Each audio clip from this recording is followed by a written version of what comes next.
পৃথিবীতে এমন কিছু অদ্ভুত ঘটনা ঘটেছে, ড্রোন না থাকলে যা দেখা তো দূরেই থাক, মানুষ কখনো কল্পনাও করতে পারত না।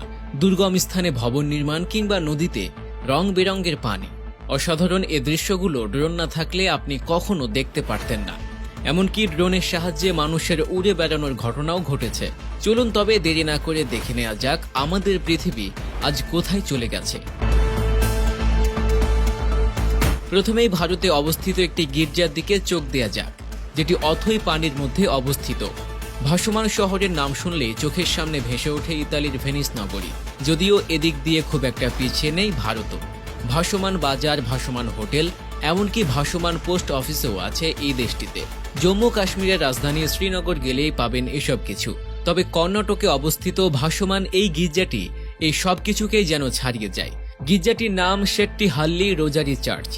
1860 সালে ফরাসি ধর্মপ্রচারক জিন এন্টিনাইন ডুবিস এই গির্জাটি তৈরি করেছিলেন। ইউরোপে প্রচলিত দ্বাদশ শতাব্দীর গথিত স্থাপত্যের ছোঁয়া দেখা যাচ্ছে রোজারি চার্চে। ড্রোনের সাহায্যে তোলা কল্লিয়ার একটি নদীর ছবি আপনাকে মুগ্ধ করতে বাধ্য। বছরের কয়েকটা মাস কলম্বিয়া নদীর লাল, নীল, হলুদ, কমলা, সবুজ এমন নানা রঙের ছটাই বর্ণিল হয়ে ওঠে। এমনটা দেখতে পাবেন না আর কোথাও। তাই আদর করে কেউ কেউ একে ডাকে রংধনু নদী, কেউ আবার বলে পৃথিবীর সবচেয়ে সুন্দর নদী। অনেকেই ভুল করে ভাবেন কেন ক্রিস্টালের আশ্চর্য এই রং আসে শৈবাল কিংবা শ্যাওলা থেকে। নানা রঙের ছটাই নদীকে বর্ণিল করে তুলতে উদ্ভিদটির উপযুক্ত পরিবেশ পেতে হয়। পানির উচ্চতা নির্দিষ্ট স্থানে পৌঁছালে এবং সঠিক পরিমাণে সূর্যের আলো পেলে তবেই কেবল নানা রঙের ছটাই বর্ণিল হয়ে ওঠে। এই পর্যায়ে চলুন ড্রোনের সাহায্যে উড়ে বেড়ানোর ঘটনাও জেনে নেওয়া যাক।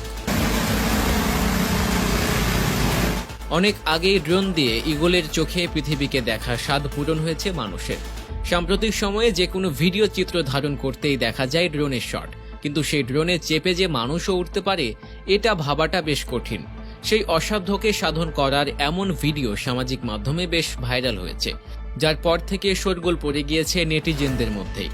পশ্চিম এশিয়া ও পূর্ব ইউরোপের সংযোগস্থলে অবস্থিত জর্জিয়াতে এমন একটি বিচ্ছিন্ন গির্জা আছে, ড্রোন না থাকলে পৃথিবীবাসী যা হয়তো কখনো দেখতেও পারত না।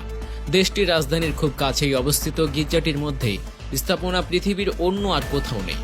গির্জাটি বিশাল উঁচু একটি পাথরের স্তম্ভের উপর স্বমহিমায় দাঁড়িয়ে আছে, যার উচ্চতা 131 ফুট।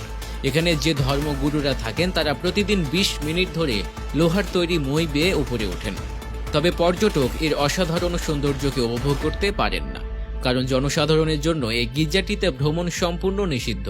কেবল সন্ন্যাসী ও ধর্মগুরুরা এখানে প্রবেশ করতে পারেন।